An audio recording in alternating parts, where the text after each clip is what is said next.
Nous le savons, dans les quartiers un petit peu sensibles, nos concitoyens donc, vivent un enfer. Moi, je le dis parce que j'ai bon nombre d'habitants de ma ville qui est Melun, où dans les quartiers, il y a effectivement la mise en danger d'autrui, une pollution, une vitesse excessive et tous ces comportements d'incivilité en plus nourrissent un sentiment d'impunité, un ressenti important d'abandon et d'insécurité. Comme vous l'avez dit, la loi de 2018 a apporté des éléments pour tenter, en tous les cas, de mettre fin à ces comportements dangereux.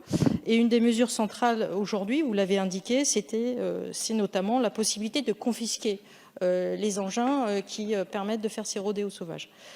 Ma collègue Isabelle Florennes l'a souligné, et pour avoir échangé aussi avec un certain nombre de policiers qui sont sur le terrain, la difficulté, c'est la confiscation lorsque le conducteur n'est pas le propriétaire de cet engin. Et je crois que c'est quelque chose sur laquelle il faudra revenir. Vous avez déjà répondu, Monsieur le Ministre. Moi, je voudrais aller un peu plus loin, parce que effectivement, les forces de sécurité peuvent travailler avec les vidéoprotections, même si certaines communes n'ont pas encore développé suffisamment ce type d'outils.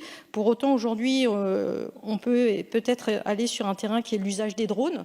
On le fait en matière de sécurité routière. On peut le réaliser de temps en temps. Je sais qu'une commune de Seine-et-Marne l'a effectué récemment, mais c'est vrai qu'on a une problématique à la fois de captation et de stockage des données et que cet usage reste pour le moment une exception. Alors, ça pourrait nous permettre effectivement de travailler sur ces problèmes de rodéo sauvage, mais aussi de tout ce qui est stocké sur le haut des immeubles, puisqu'on le sait aussi, ça pose un problème lorsque les forces de police interviennent. Ma question est simple, le ministère de l'Intérieur entend-il lever les freins en lien avec la CNIL à l'usage des drones pour lutter contre les rodéos sauvages et lancer des expérimentations dans les territoires volontaires? Merci Madame Luquet. Monsieur le Ministre, vous avez la parole. Merci Monsieur le Président. Madame la députée, effectivement, là vous touchez du doigt une question importante, qui est celle de la façon dont on va pouvoir constater qu'un rodéo est en cours et la façon dont on va pouvoir ensuite engager des investigations judiciaires et puis ensuite interpeller les auteurs. Évidemment, et vous avez raison de le souligner, quand il y a de la vidéoprotection sur la commune, c'est un outil qui s'avère indispensable, et d'ailleurs souvent dans le cadre de la coopération dont parlait Madame la députée Isabelle Florennes avec les polices municipales, les investigations peuvent aboutir grâce à la vidéoprotection qui permet d'identifier des véhicules et ou des auteurs. Et souvent d'ailleurs les opérations d'interpellation qui ont lieu a posteriori, après que le travail ait été effectué au moyen de la vidéo. Évidemment que les drones seraient un outil assez performant aussi dans le cadre de la répression du phénomène des rodéos, à la fois parce qu'il va permettre aux forces de l'ordre d'identifier les regroupements qui correspondent à un rodéo, de savoir où les patrouilles peuvent se déplacer, et puis ensuite parce que c'est un outil qui permettra également, comme le fait la vidéoprotection, non pas d'identifier un rassemblement, mais d'identifier les auteurs. Bon.